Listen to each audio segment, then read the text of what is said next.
Good evening, good afternoon, good morning to those that it's morning for them. Welcome to another Facebook Live. Uh, it's August 12th, and we have our regular panelists today on Facebook Live. We have Kelly, our Qigong teacher. We have Louise, who's written a book on grandparents raising grandchildren, and April, who is you have a huge resume, April. So I'll just say you're a healer. I'll shorten it. Okay. So let's get started.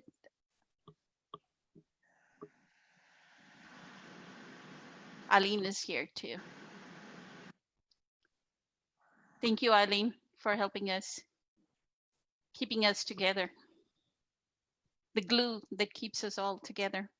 So one of the questions during I actually found this a very poignant observation. So we were talking about suffering or something, and Ashok brought up the fact that so normally the way we understand suffering from Eckhart is suffering is something that is caused because it needs to give us that spiritual push right out of our ego, like knock our ego down. So I would like for you all to talk about suffering. And then his question was, so if that is the reason why suffering exists in a human being, why did Jesus suffer? Because Jesus was already a highly conscious human being, right? So what caused, why did the suffering come to Jesus, right? Why did he suffer so enormously before he passed away? So um, I will hand over the floor to y'all. Luis, I'll start with you. You want to say, talk about, you can talk about suffering. You don't need to talk about why Jesus suffered. But if that answer comes to you, then y'all can speak about that too. Thank you. I thought it was like a So very, I, uh, yeah. very creative question, right? So thank you. From what I have been learning is that suffering is inevitable. It really doesn't matter what your background is, what you look like, how much money, whatever. It's just that's something that's part of life. And I remember a talk actually that I think it might have been from the School of Awakening where he talks about when there's so much suffering and we tend to think that there's something wrong, and there's really nothing wrong. There's just part of life, and when we accept that, then something transforms in that accepting it. And so I believe that, the first thing that came to my mind about Jesus was it really didn't matter if he was highly enlightened. He was on this earth. And if you're on this earth, you're going to experience suffering. And we'll never really know the reason, but it could be to like be an example. It could be, a number of different reasons. But I do believe that like no one's life is, smooth and sailing. And I think even one of the things that I remember that just popped in my head now about Eckhart is he said, if you have all the money in the world, you were born into, a family where you didn't have to worry about anything and just everything was given it to you when you wanted it. And he goes, and and then it was funny because then he said, but just wait, because some suffering will come, because we do think that, I think normally we think that if suffering comes, there's something wrong with us, or something's wrong, instead of accepting that that's just the part of life, and it comes in many different forms. And I think a lot of it has to depend on what the reasons are that we came into this world. Perfectly said. that acceptance is the key in suffering. That is the modality, the vibrational frequency of acceptance or surrender that moves us into, okay, what's the next solution to the suffering? So thank you, Louise. It's a great pointer. Kelly, you want to talk about suffering? I know you've been divorced, so you have much to talk about, Kelly. Thank you. Sure. Suffering is an interesting concept. Suffering is a word. How do we attach to this word and this concept? What are we choosing to believe about this word and this concept? How are we choosing to view this word and this concept in our attachment to our perceived mental projection of how linear life should look like? My own understanding of the concept is that it is the learning opportunity. What a lot of people mistake as suffering is the actual learning opportunity that your soul manifests for you to actually be able to evolve. A lot of people, the question is like, why do bad things happen to good people? Everyone has lessons to learn. Everyone has a space that they're trying to align with in their heart, and they have accumulated belief structures, or what people like to refer to as karma. They have accumulated belief structures that impose their weight on their ability to move into alignment with their hearts. And that is my understanding of suffering. My understanding of Jesus, and it's very divergent than what most people would consider, is that he was not suffering. When he chose to be tortured for 3 days and crucified, he was not suffering. What he was choosing, deliberately and consciously, because he was so evolved, was to transmute all of those weights, all of those barriers of his accumulated belief structures that he had carried forward into that lifetime. I've had discussions with friends about how it would actually look if you had an opportunity to actually transmute all of the weight of your past experiences and belief structures all at once. What would that look like? So my belief is that, especially about Jesus, or Yeshua ben Miriam, or whatever you want to call the Jesus, which is Zeus's light, Jesus, and Christos is Greek for the anointed, right? So we got to look at the actual construct of the concept of the name in the first place. If you look at an individual as an actual evolved spiritual manifestation, spiritual embodiment of alignment with spirit and the divine,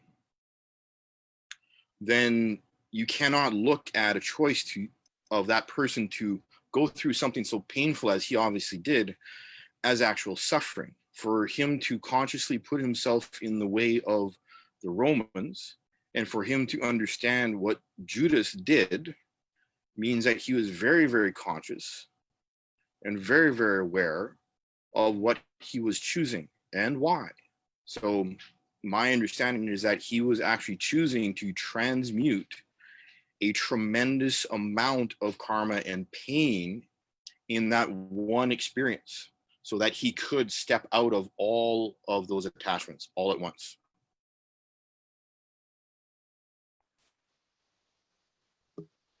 That's a great way to look at it, Kelly. That you can actually, what Eckhart calls the alchemy of transmuting base metal into gold, suffering into consciousness, right? So thank Yep, you. Thank exactly. you for sharing that. Appreciate it. April, did you have any insights into suffering as a teacher, or why do you think Jesus suffered? And I know Lakshmi has given some pointer. I'll go from April to Eileen, and then we look at Lakshmi's pointer. Go ahead, April. Thank you. My belief on suffering is along the same lines, that it is due to your soul agreements based off of what you're going to learn in this lifetime. it is also, in essence, necessary. I'm sure most people won't like that idea. But my thing is, we don't learn, and Eckhart said this many times, we don't learn through happiness. We learn through our pain. The key is to, and I've been really trying to embrace this in the last year, is to take these lessons, these events, these turmoils, these traumas as opportunities. Take them as opportunities of light, opportunities to grow, to move forward. It's very interesting. I just had a conversation almost literally 2 days ago with one of my daughters, my older daughters, about Jesus and what happened to him. And her and I came along the same understanding that we're not sure that he actually suffered if he could hold on to the now during that. Now, there's claims that he did and cried out, "Why has thou forsaken me?" But he's human. People forget that Jesus was an actual human. And of course, he would suffer. To me, we've missed the whole lesson in Jesus's crucifixion, that what it really was to show us that we don't die. He came back, he rose. That's what it really, to me, was all about. But I agree, absolutely. Our lessons are here on purpose. They are here to teach us. They're here as opportunities. And when you can embrace that acceptance, then you are free. Perfectly said, April. Thank you. Thank you. Eileen, do you have any insights into why did Jesus suffer? Or did you? I really was only going to say a few things that others ahead. have already said about lessons learned. So I won't add anything else. We already have another question. Sure. Thank you. Let's see. So Lakshmi says, suffering alone. Hello, Lakshmi. Suffering alone doesn't teach. When it brings you down to your knees in that surrender and openness and acceptance, we become open to that light within. Fantastic, right? So I think in the acceptances, you become, because it tore down your ego, the gap was created, that opening was created where consciousness, more presence, power is flowing through our form. So that's what the suffering is doing, is tearing down our ego or creating the void in there. Vivian says, why some patterns are repetitive in our lives? This is a great question. Kelly, you smiled, so you'll have to go first with that smile. And then I'll come back to the Jesus question too, but go ahead. Let's answer Vivian. Thank you. Okay. My understanding, my personal understanding, my experience, especially the patterns that I experienced when I was married, and in that 11 years of experiencing literally like clockwork, 3 and 6 months patterns with my partner at the time. The repetition is because we haven't changed things. The repetition is because we have not become aware of the space inside of us that is attached to that pattern. And this is a space that is really, really important to look at. When patterns become so obvious that you can see the repetition, if you can see the repetition, there is also a feeling that you have in your body, in your awareness of the space, the emotional space, the mental emotional space that you need to look at. And if you have not looked at it enough to break the pattern, because when you observe something, you change that thing. So getting to the space where you can actually look at that thing, that pattern. And yes, some things keep, even though you notice that the pattern is there, it's the emotional and mental space, that energy, that feeling inside the body, that space that you do not want to look at. You can observe a pattern, but not actually look at the attachment. And this is something that really needs to be addressed in a lot of awareness practices. It's like a lot of people will look at patterns and see the patterns and be able to talk about the patterns, And this is one of the things that I learned from my relationship with my ex-wife, is that we could talk about the pattern, we could observe the pattern, and still not do anything about it until we both actually stopped ourselves, or one of us would stop ourselves and actually look at it and come up with that space that we were not looking at. The pattern will repeat until you've actually discovered that space of attachment, that feeling of attachment that you are not looking at. Once you actually look at that space, that feeling of attachment that is usually really, really hidden by our fear and by our ego, then you'll be able to step back and do something different. So observation of the pattern, have enough presence power to observe the pattern. Not just the pattern, but the feeling. There is a space of a feeling that we do not want to look at. And this is one of my biggest experiences, is the feeling, not just in the mind, but in the body. There's a corresponding feeling where you're talking about it, and there'll always be that little corner that you don't want to look at. That's my experience. So shine the light of consciousness on it and it blooms. Yep. Right? Cool. Thank you, Kelly. Thank you for sharing that. Louise, did you want to say something about patterns? Why do we repeat? We have repetitive patterns. Why do we have them? Basically the same thing. It's, just like in anything that we attempt to try to do, but we don't fulfill that, like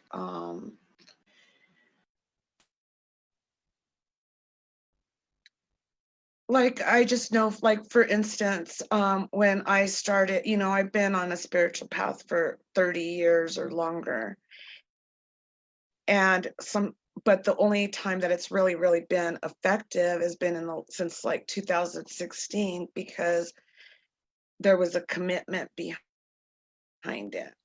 Whereas before it was more of like a spiritual high where it felt great for a while, but then I would just go back to my old patterns, and then the same things would start happening again. And so I think it has a lot to do with the commitment, the level of commitment that one has to really want to discover who they truly are. And once you discover that, it doesn't mean that all suffering and bad things will go away, but new things will come into your life that will allow you to change or grow, and you're not stuck and repeating. So similar to what Kelly said, like you observe your own present moment and start making shifts because you're committed to that path of making shifts, right? So great. Thank you, Louise. April, did you want to say something about repetitive patterns? You may have more, since you actually have clients that you work with. So you must be seeing the repetitive patterns as well. Absolutely. Go ahead. Thank you. All day. Patterns are, like the others have stated, they are things or behaviors that are not recognized, they're not noticed, and to me they're also they're tied to life lessons that we have. So if you had a life lesson that you want to come here and you want to learn self-love, then you would attract lessons where you are in relationships that are not very loving, right? And I think too that it's also tied a lot to your self-esteem. It's tied a lot to what Eckhart talks a lot about is when you've suffered enough, when you have suffered enough to become conscious and say, I want to be happy, well, peaceful. That to me is the key, is when you have really suffered enough and you really want change in your life, then you make what Louise was saying, is that conscious effort to stay committed to growing, to making the change and not repeating the patterns. And that's pretty much what's happened in my life as well. So, I think your video is frozen. Is that correct?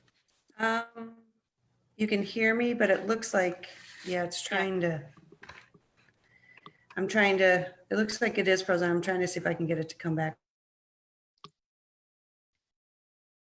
But the advice was very appropriate, April.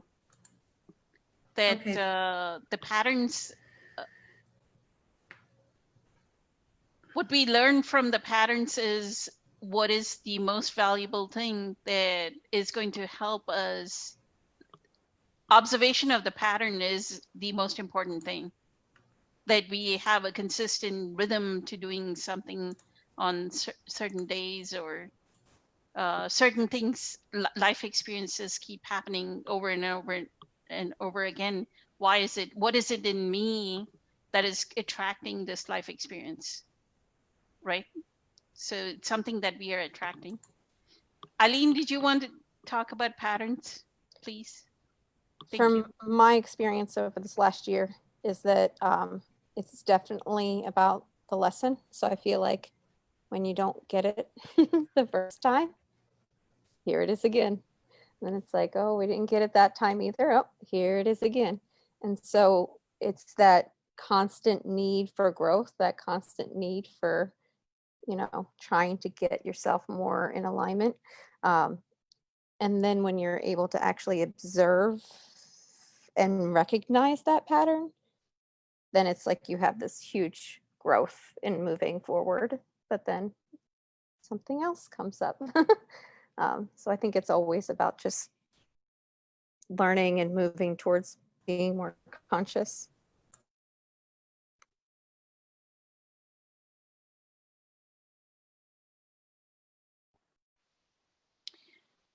I think we have 2 videos of, there we go.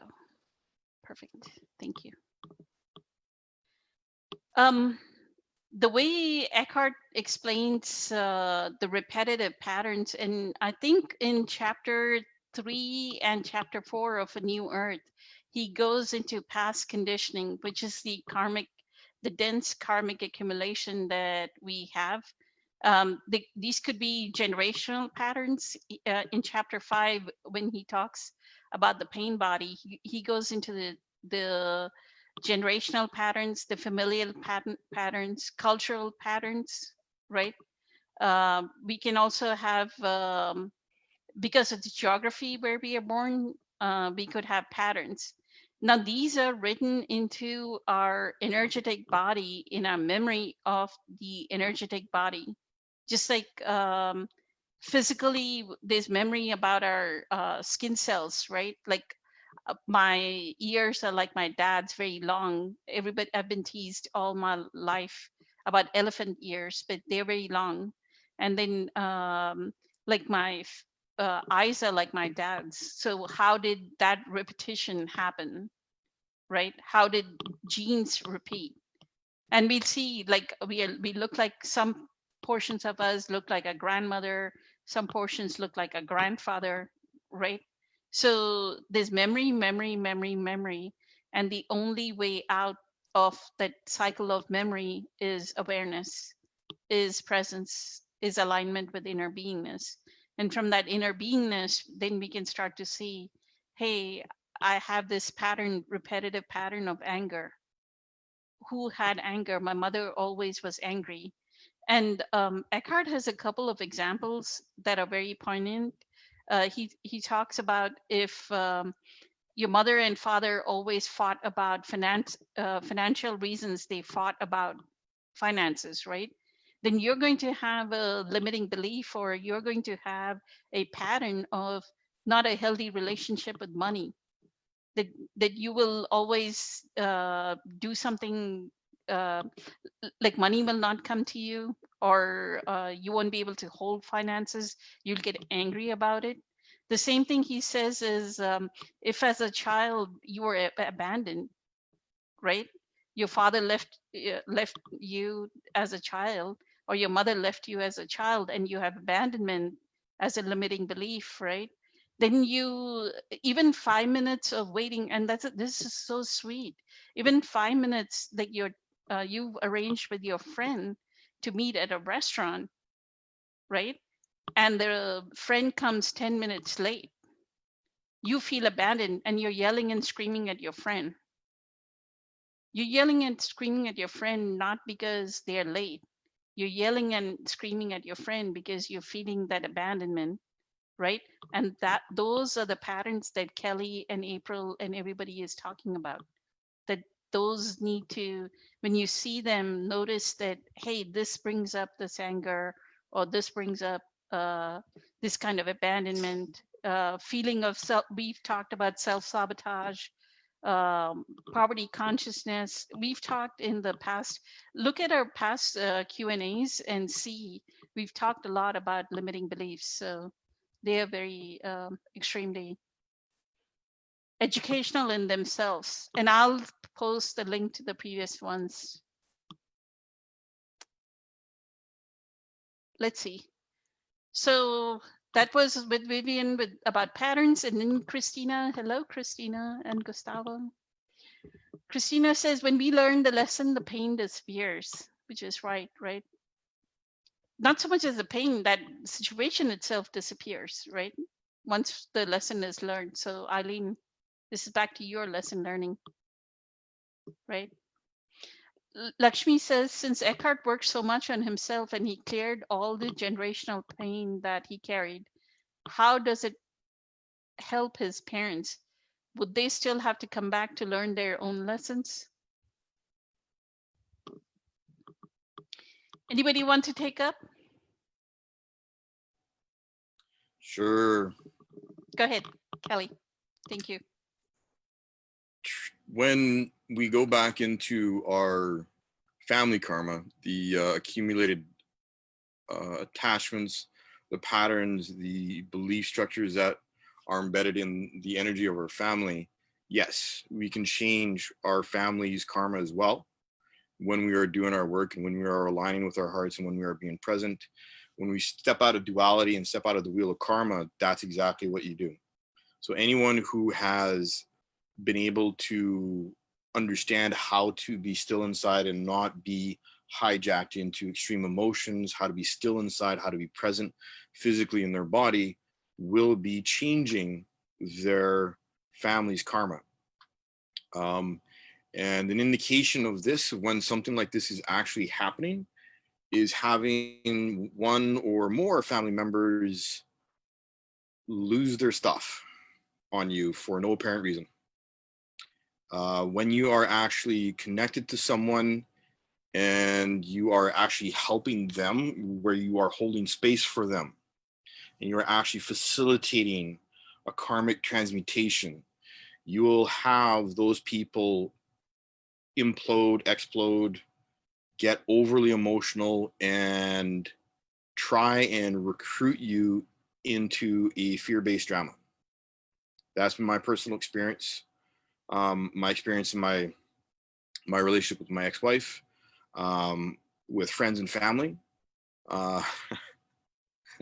Yeah, it's one of those things where when you are actually holding space for someone and you build up enough momentum, enough energetic solidness and stillness against their push, their ego and their fear driven push and patterns from having done enough of your own work, you will cause people around you to change. And especially this ripples backwards through the family tree.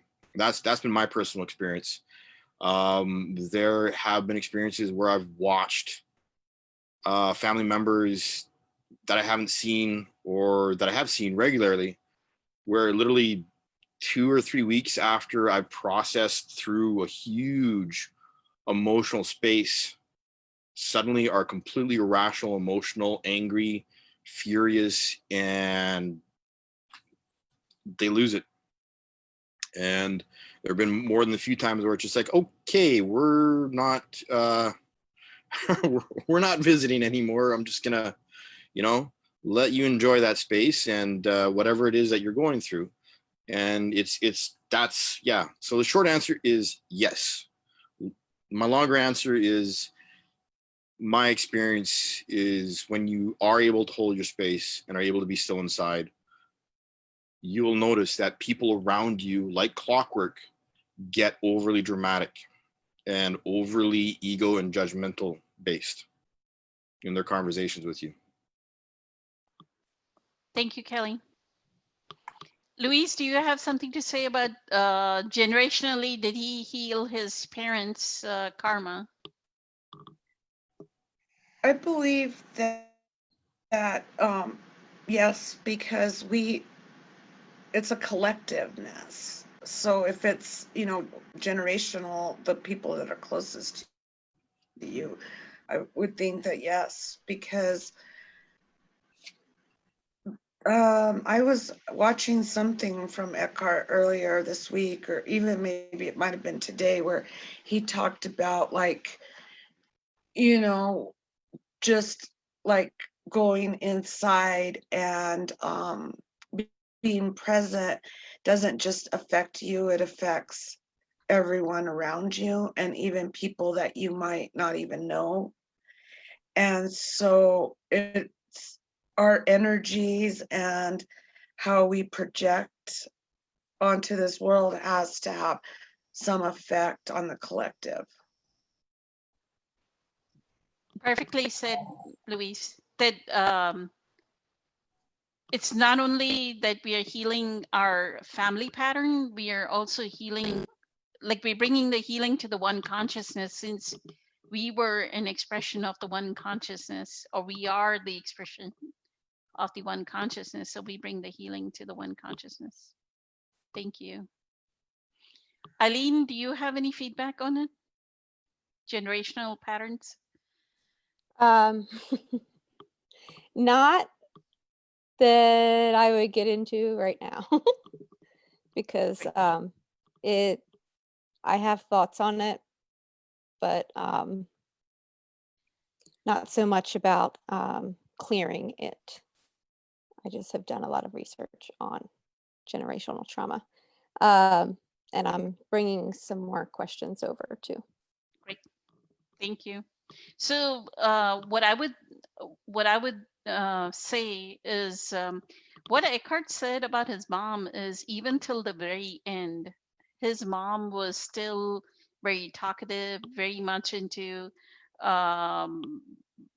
like she was maybe very identified with her looks. So even at 80 years old, she would keep saying, looking at her wrinkles and looking at her body and say, what am I to do? What am I to do?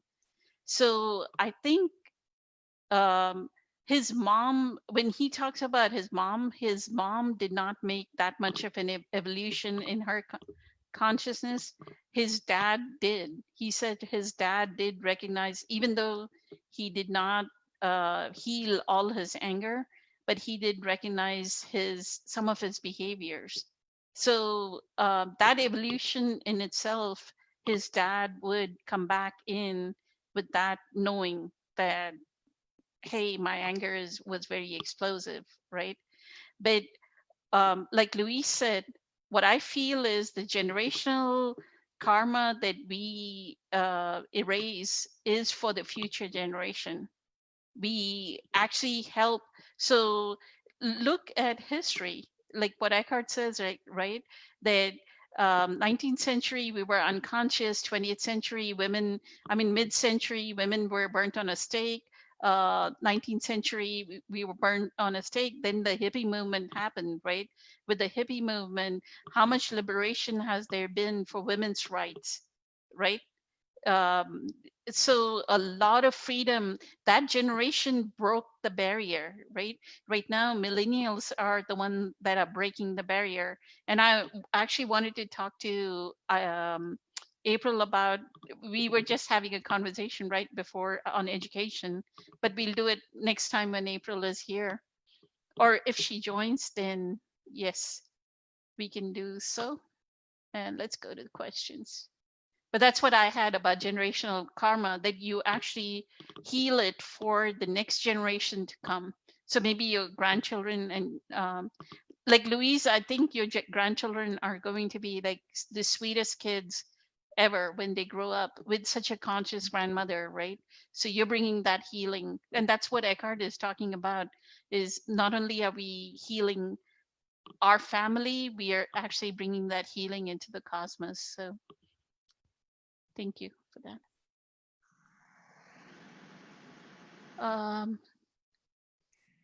Grace is the vertical dimension, heaven spaciousness crosses the horizontal here on earth. I think that was just a statement. And is it Lanko says patterns are a muscle memory. Isabella says it's easier not to change, and the reason we repeat patterns that are not healthy or good for us. Sujata, hello Sujata, says also a backdoor entry may come and question a repeat pattern. Here we need even more higher vigilance. These are statements. So yes.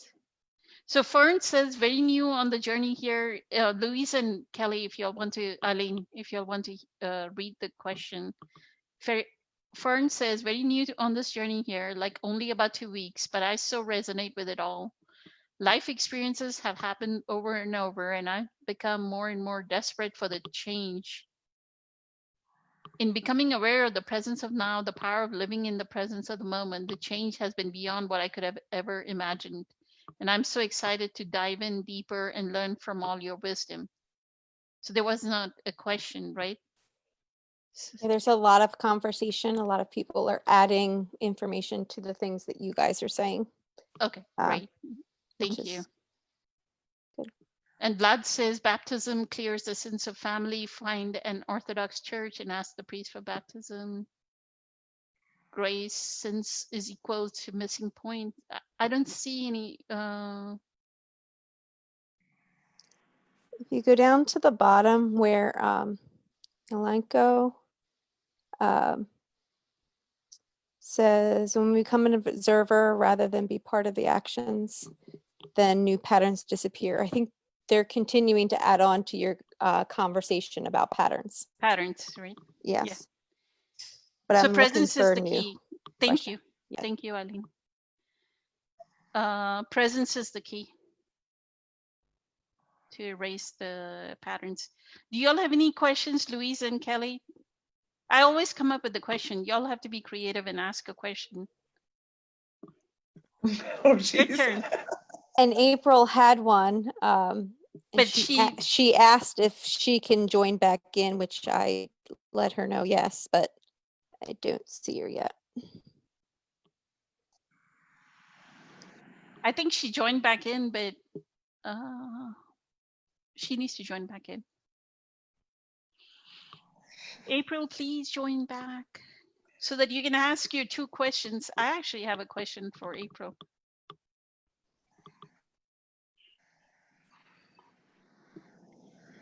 So the part I was going to say about Jesus's suffering, and Eckhart has actually mentioned this, and we see this a lot in India. I think it's in different cultures. I think even in Muslims, there's a festival that this happens.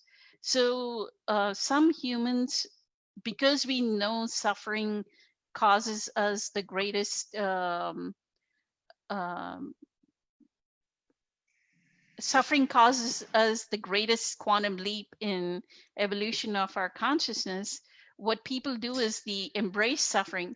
You know, y'all have heard of those swamis that lay on a bed of nails. There's one guy who holds his hand up, and it's been 12 years or 20 years and his hand has been up. So they take on suffering. So it seems like Jesus said that, right? Give me the suffering and I'll show you how you can take on the suffering, right? And still be forgiving, like have that degree of presence power that in spite of taking on all this torture and all this pain, I can still forgive. I know they were unconscious.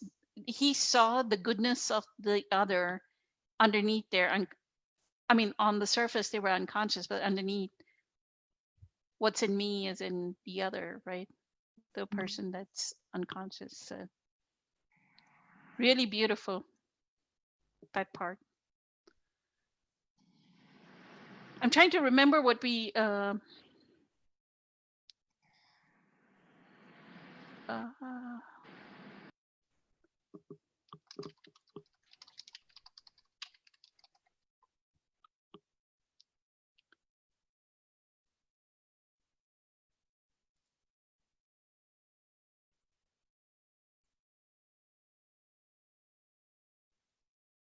I think April is not able to join back. So she's having technical difficulties. Yes. And since I removed her, there were multiple screens. She's not able to join back. So that's what we were discussing. The other thing we saw in the last video and during the group meditation was about this sense of lacking in completeness, and due to lacking in completeness, living through comparison, right? We've discussed this before, but if y'all want to talk about coming from a sense of lacking in completeness, what does Eckhart say? Kelly, you can start, please. Thank you. Lack and incompleteness. And then you're living through comparison because you're feeling superior. You're using that, you know, oh, I have a Mercedes, and so I'm more superior than the guy who has a Volkswagen, right? That's what he uses, right, Louise, Right. on the video, on the conscious manifestation video. So using comparison, you know, back to the whole, we've discussed this before. So.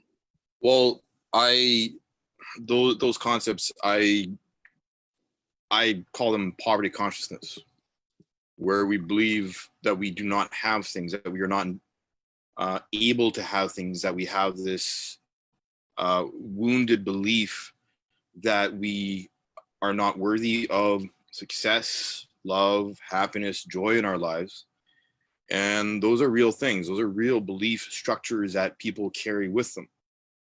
And it can take a lot of work to break those patterns, to actually have the courage to look at those patterns and identify them, and to identify how they affect your internal dialogue and how they affect your mental state and your emotional state and how you're triggered, and stopping yourself from being triggered by those programs, by those belief systems, is in my experience what's really important to look at, address, and understand, is how to stop yourself from being triggered. And this sort of goes back to what we were talking about earlier, what I mentioned earlier about finding that space, that feeling when you're observing a pattern, that there's a feeling that you will have in your awareness that there is something that you are not looking at. And we get so used to not looking at that space. You can literally hide an elephant in the room. Like it's literally that whole concept of like, there's an elephant in the room and we're not looking at it. We're going to look over here because there's shiny things over here and we're not looking at the elephant, but you can feel it there. And this is from my experience, is like understanding that feeling that you are not looking at something. Everyone's had this experience. Everyone knows what this experience is, but the monkey mind, the ego, is very, very tricky, very, very insidious and devious in how it will cause you to be distracted and to not look at that space of that belief structure of lack and poverty consciousness and not feeling worthy. And this is a core self-esteem issue that a lot of people deal with. I've dealt with it. I'm dealing with it right now, changing my whole career path. Like, am I going to be successful? I feel I'm going to be successful. I know I'm going to be successful, but there's still that space where I have to hold myself against the pressure to not look, and constantly look at that space where I know you've been with me all along. It's like, I am looking at you, so you're not going anywhere this time. It's sort of like that kind of a dialogue that I have with myself to actually break the pattern, to go, okay, I know this is there. I can feel it's there. Even that I'm not completely 100% conscious of all of the things that it's connected to and tied into, and all of the ways that it's affecting me, I know it's there. So understanding that you have this belief system of poverty consciousness, of believing in lack, not being worthy, that's the illusion. That's the whole illusion of being separate, not being connected to our hearts, not being present. And this is the whole point of being present and developing a practice to help you be present with your emotions and mental states, to see those spaces so that you can go, okay, I know you're there. I'm okay that you're there because I know you've been there for a long time. Let's do something about this. I'm not going to be angry with you anymore. I'm not going to push you away. I need to know what it is that you know that you are holding on to, that space. I need to know what's in this space so that I can embrace the space and so that I can heal the separation and integrate it and align with that space that I know is there in my heart. And so you have to work on, we had talked about the poverty consciousness and overriding the dialogue by actually doing things like buying 50 cents extra of celery, right? Yes, you have to challenge that feeling of like, oh, I can't spend that extra 50 cents. It's like, I'm going to spend the extra $5. It's like, give me all of the celery. Yes, exactly. Exactly. Okay. Beautiful. Thank you. Thank you for sharing that, Kelly. And I think it disappears more and more the more inner awareness we have, and the more we let go of the past. Yep. All those conditioned patterns disappear. So, yep. Louise, did you want to say something about lacking incompleteness and this comparison? Like, oh, I have a BMW and the other guy has feeling superiority because the other guy has the Volkswagen and I have a whatever it may be. Right? Well, I think affirmations can really help at the beginning when you're trying to, work with the mind. So I shared that on one of our group meetings where when I start to freak out about money or whatever, I just start this mantra saying, abundance flows to me, abundance flows to me. And it changes that whole feeling and the thoughts that come with that. And I agree with you. I think the more and more you do this work and the more and more you're present, those things like don't matter anymore. Like I find myself like just being happy with what's happening now. Like you just get to a point where there's an understanding that you are where you're at and that person's where they're at, and you have your path and they have their path, and you just stay on your thing, and it doesn't really matter that much what's going on around you. Perfectly said. Thank you. Mm-hmm. Affirmation that abundance freely flows into me is perfect. So one of the things I remembered from last time, Lakshmi had brought up the fact that how is it that with meditation that scientists say that we live longer, right? The next day in my meditation, I had a better answer. And the better answer was because during my meditation, initially to get into a deeper state, I actually do breath work, which is take the 4-count breath and then hold, right? In the suspension of breath, the answer came is during meditation, what we end up doing. So I think when we say that the birth date and the death date is fixed, it's not so much as death date, it's more how many breaths we are going to take. Maybe 200,000 or 400,000 breaths. This person's lifetime is going to be 400,000 breaths. What happens with Qigong, yoga, and breath work is our breaths become longer, and there are times when we suspend. So what does that do with the chronological time? It increases the chronological time because instead of taking within 30 years, instead of taking 100,000 breaths, we may just take 80,000 breaths, right? And that's why a lot of the rishi and like the gurus, the old rishis and munis, live for 200 years or 300 years or 400 years off their chronological date lifetime, right? So I think that's what they mean by that we extend. It's not so much as we extend our date, it's more like we extend our breath, right? You agree, right, Kelly? That's what we end up doing during Qigong. That's a really good way of looking at it. I would definitely agree with that perspective, because I know from doing Qigong how, I mean, I used to have asthma that almost killed me numerous times, and how short my breath was until I got into doing Qigong regular, until I rewired my body. You know, I'd be breathing up here, and now it's just like, I mean, one full breath is, you know, sometimes it'll take a whole minute for me to breathe into, you know, my lower body, up through my spine, up into my lungs, fill my throat, my Split in side. the back. Yep. And it's, yeah, that's a great way of looking at it, is the breath, the length of the breath. When you are using longer, deeper, more relaxed breaths, you're also causing less wear and less stress on the inside of the body, the nervous system, the organs. The blood flow is more regulated.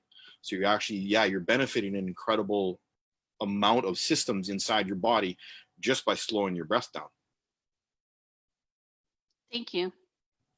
Perfect. We So have, oh, go ahead. new questions. Sujata says, what is courage in spiritual terms? Aline, you want to start first? I was actually just going to say we had 2 comments about what you guys were just saying. So I was going to read them instead of Go ahead, paste them go in ahead, because go we have ahead. so many questions. Go ahead. So Lakshmi said, affirmations are the only way to change our subconscious. Also, repetitive reading of Eckhart Tolle, because with one reading we accumulate knowledge, but that cannot change our subconscious patterns. To change the habits, we need constant affirmations. And then April, who is not here with us now, had said, we're taught from day one in this culture to compete with each other, that we need to be the best, the strongest. And what I try to teach my clients is that we are all one, we're all the same, we're all equal. That awareness that you are not your thoughts is when, for me, the awakening happens and you realize that there is part of you that is never sick, never poor, never depressed, that you're whole, that you do not, and I don't think she finished her thought. And I'm sorry, I don't know the security settings of letting April back. I'll have to go look at it later. Yeah. So Zoom may have enhanced their security to that extent that once you remove, I actually removed the other box where she was not responding. Her video was not responding, and then it removed her entirely. So sorry about that. Courage as what is the spiritual purpose or spiritual, what was the question? Spiritual term for courage.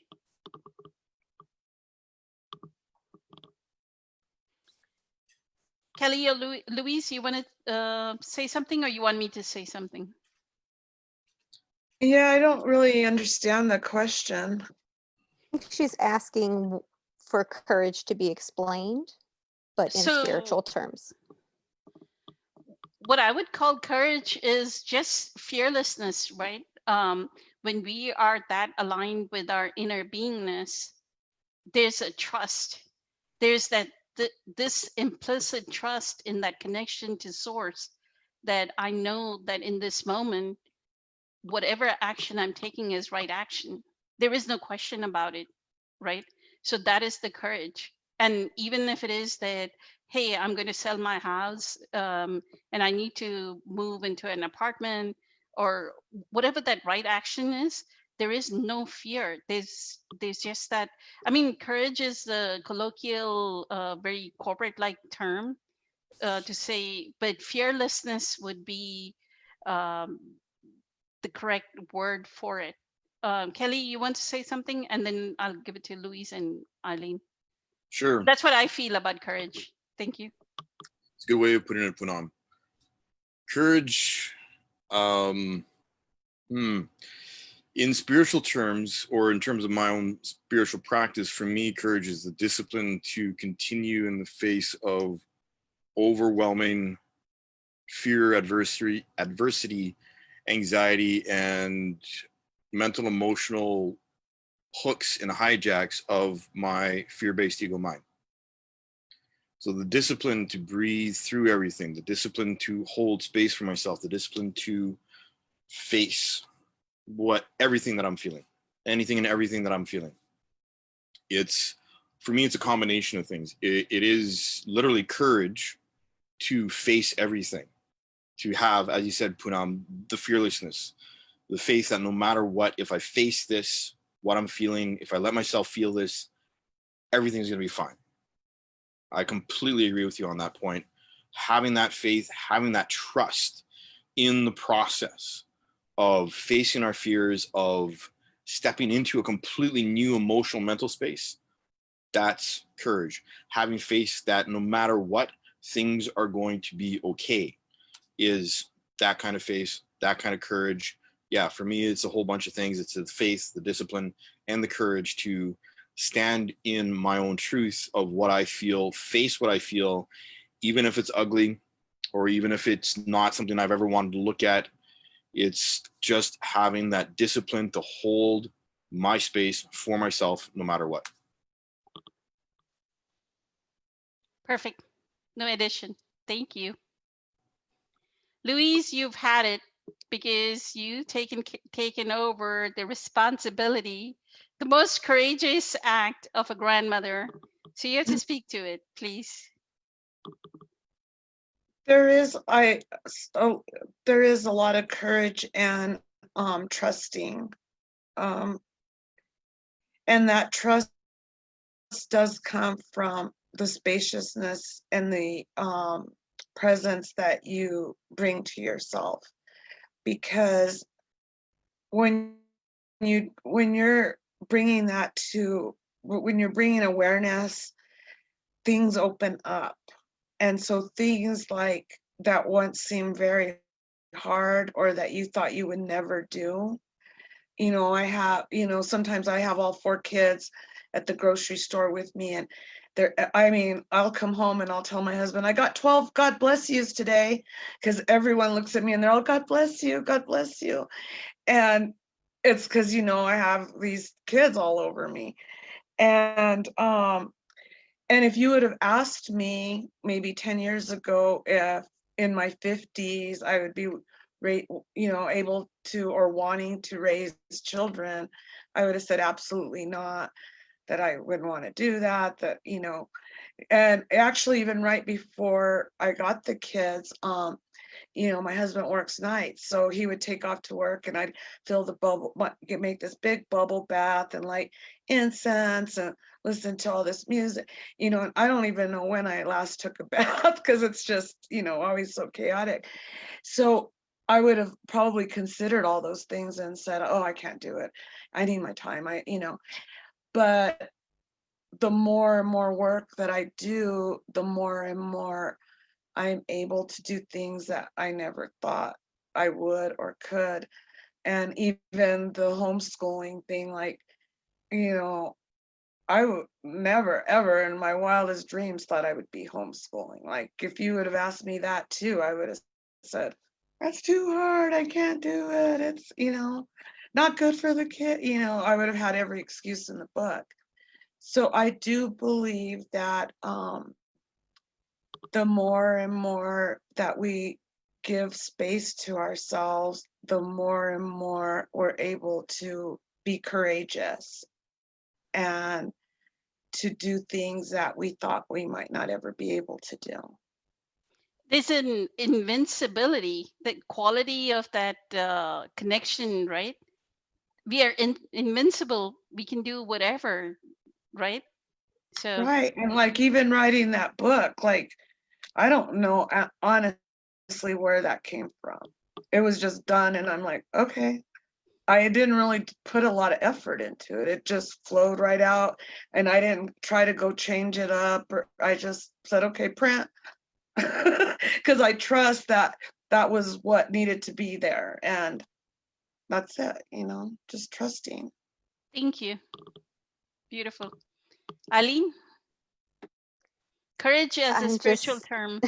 yes, I'm just, my personal mission, not is that I wrote a year ago when I started this journey, 1 year ago yesterday, um, still is, to keep calm and be courageous, um, because I truly feel like if I am calm, not reactive, meditating, that whole thing, like I can be courageous and I can have room for that. And so courage or being courageous for me is being willing to take the risks and awaken and move towards, growing towards enlightenment. Like I never would have thought a year ago that I would be where I am right now. Um, but I feel like they're both required. Especially because people around you are not going down the spiritual path, right? So No, you're coming across resistance in the community that you're living with. So yeah. And April humble. has her answer she sent too. She said that courage is perhaps being willing to look at your pain body and being willing to make the changes and the growth that's needed in order to move on your spiritual path.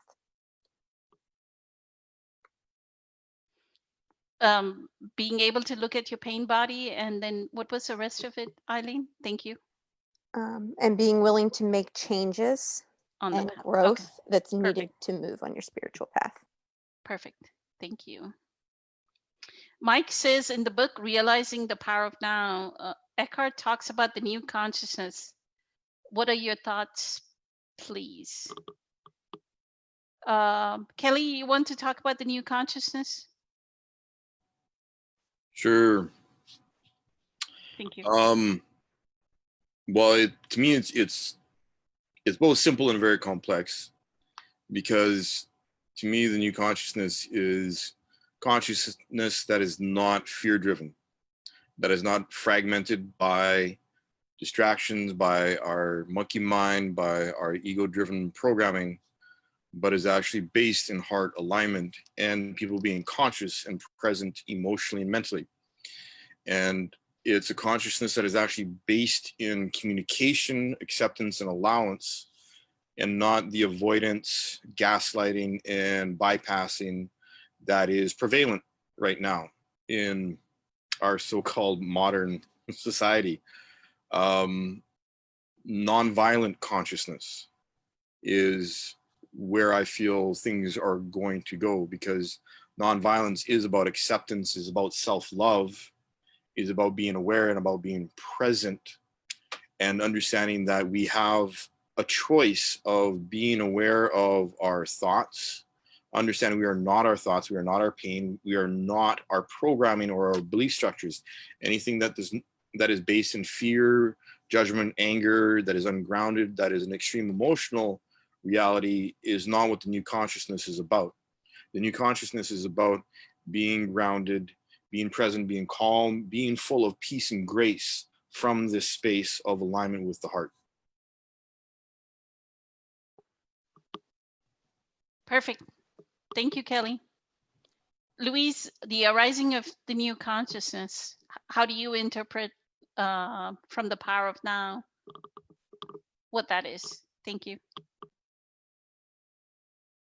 I think it's a collectiveness of the people who are trying to awaken or are awakening.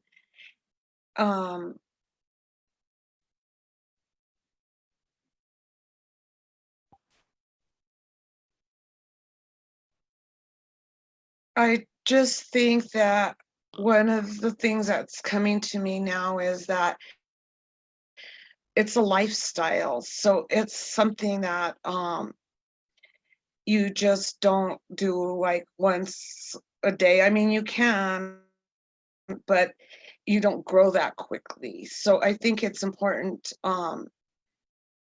for the new consciousness collectively to emerge, needs to be something that we consider doing throughout our day and throughout our tasks, and where we remain present or bring presence into our lives. And that's what will become, I believe, the new consciousness. Thank you, Louise. Eileen, do you have any input on the arising of the new consciousness? I feel like what Luis said pretty much sums up what I was thinking. Thank So I you. wouldn't add.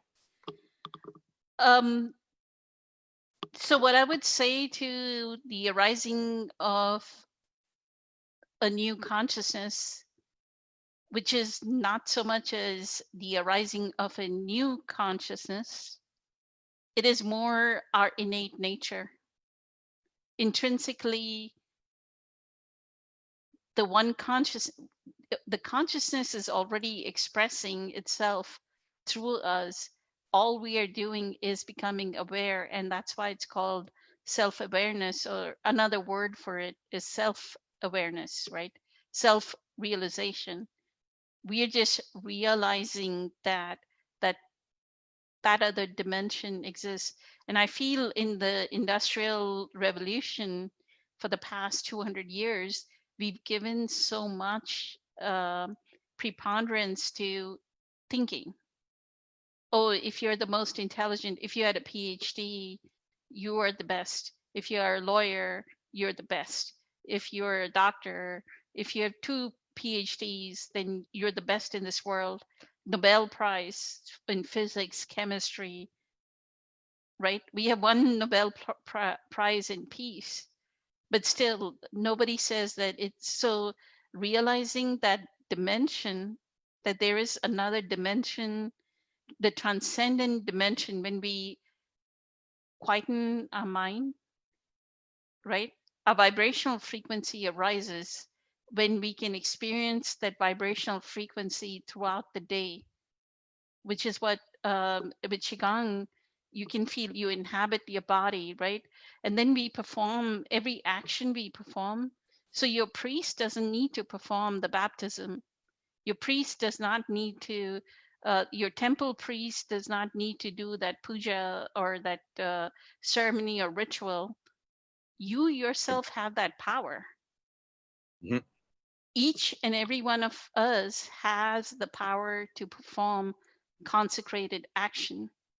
And in the 20th century, most of the time, your priest will not even have, you may have more presence. Kelly may have more presence. Louise and Eileen may have more presence than the priest, because they are doing a practice of meditation, right? So maybe 1,000 years back, a priest may have presence power, in which when they perform the baptism, they can actually pass on some kind of presence to us, right? In India, it's called initiation. The guru can initiate you into, like, cause that shift in you. Yep. That I don't think the priests of today have that kind of power, right? They may have the power of speech, but they may not have power that you perform a baptism and then you uh, so the arising of the new consciousness is 7 billion human beings becoming self-aware or self-realized.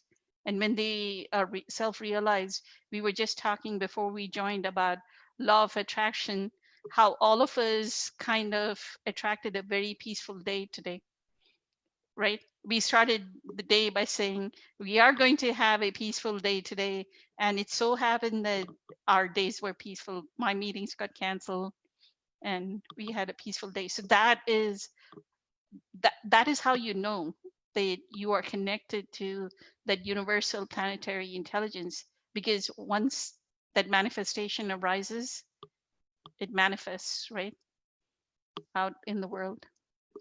So let's look at the time. It's any more questions, Eileen? Oh, there was one by Kathy. Why is it so hard for many people to live in the present?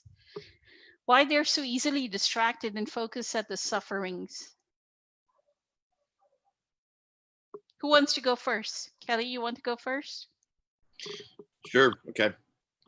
My own personal experience and understanding my answer to this question is that until I understood that there was a choice to either be distracted or to be present,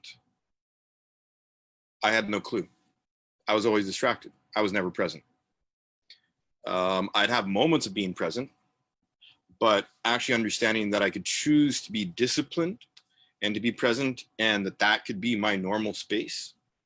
That was a huge shift for me.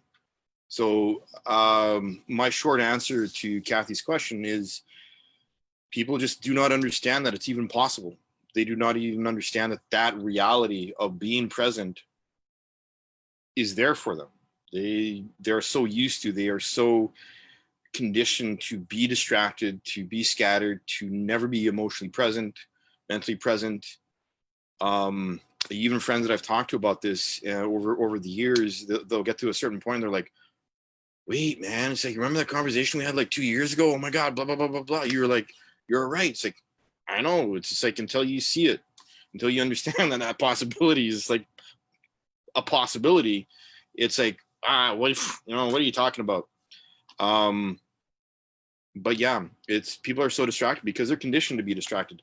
That's their language. That's their language of reality.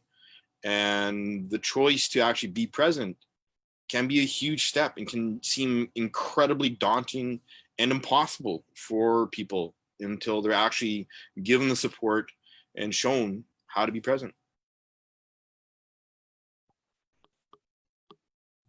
Perfect. Thank you, Kelly. Louise, something come up for you on distractions and why are we such a world of distractions, right? Well, yes, a couple things. One is that we tend to believe that this is like hard work. So we don't want, we're like, oh, we got to do that. But so that's one thing, we judge it ahead of time before we actually try it. And the other thing I feel is very predominant is that people are comfortable with their unhappiness, and it's something they're used to, and it feels foreign, like almost foreign, to be at peace or to be happy, to even have that control to have a solution and where to go. So it's easier, they think, to just keep living the way they're living and kind of like hope for the best. But what I have found with like people that I've helped with, along this path is that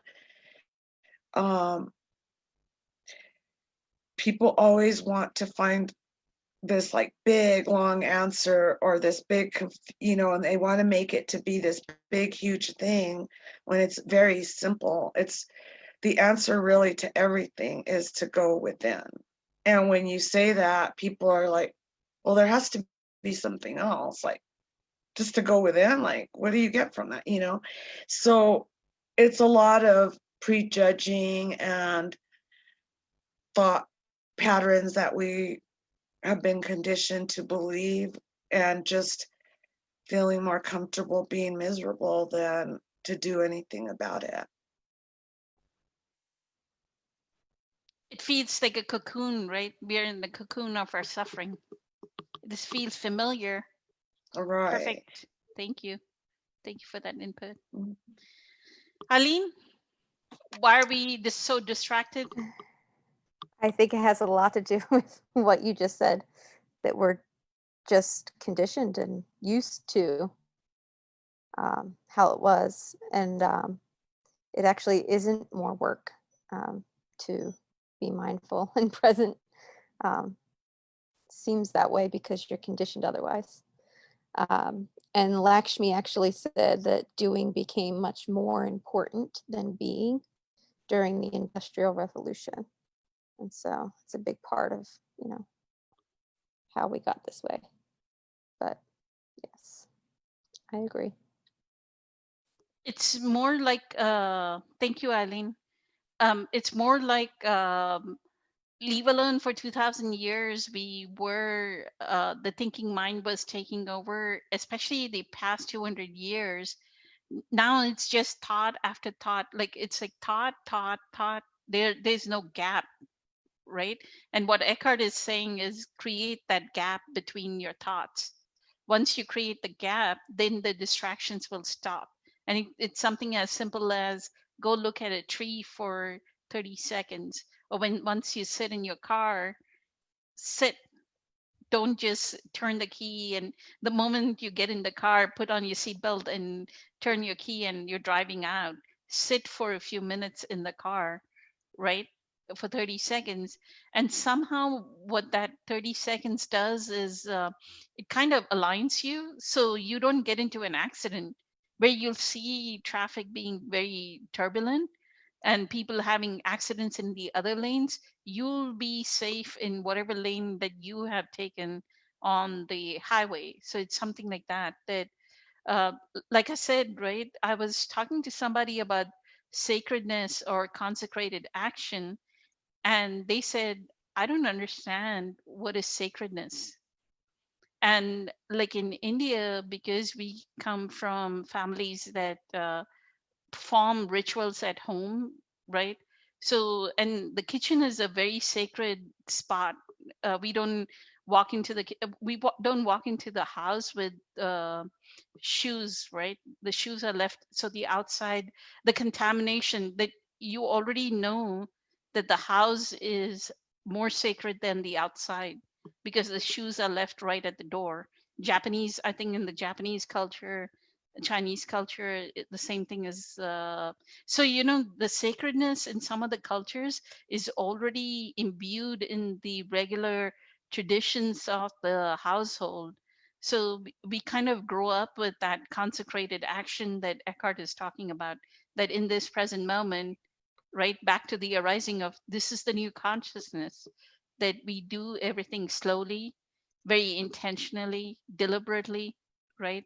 Just don't do the low quality doing like crazy, do 50 things at the same time, right? Do one thing at one time. That's what he is saying. And that's what, so this is the ego, that a thought comes and it'll be like a hook. Like one thought will pull you, but then it'll have a hook in that thought, right? You'll be thinking about that aunt that said something, scolded you, but then that aunt scolding turns into, oh, I had this trauma with my dad, and then this, and then 2 hours have gone back and you have watched a whole movie of your past life, and you didn't even realize that 2 hours you were in abstraction, right? So it's a good time to break. I know Kelly comes directly from taking care of your dad. Y'all are like incredible, Kelly and Louise, the amount of selflessly you'll give, so much effort. So thank you. Thank you for being here. An Thank honor and a you. privilege that y'all were here. Eileen, no more questions, like, right, Eileen? We Mhm. can take a break and we'll meet again next week. And hopefully April has a good connection and all of us can stay on the panel and answer, and we'll ask her the questions that we meant to ask today, but we're not able to. So we'll hold those questions, April. And I'm so sorry about removing you from the panel, because it was like a frozen window, right? So thank you, everyone. Grateful, Yes, thank eternally you, grateful. everyone. Many blessings. Have a fantastic day. Bye, We'll meet again everyone. next week. Uh, Meet us for group meditation. Thank you. Bye.